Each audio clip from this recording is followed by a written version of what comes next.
সবই কিন্তু খেতে অসাধারণ মজার। আর ইলিশ মাছের কোরমাটা যে এত মজা, সেটা একবার যদি আপনারা না খান তাহলে কিন্তু বুঝতে পারবেন না।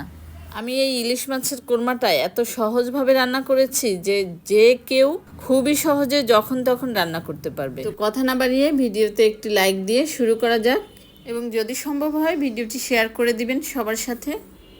তো একটা ইলিশ মাছ পুরোটাই নিচ্ছি, মাছটা কেটে নিচ্ছি। তো মাথা লেজ নিব না, শুধু মাছের টুকরাগুলোই নিলাম, ভালো করে ধুয়ে কেটে নিয়েছি।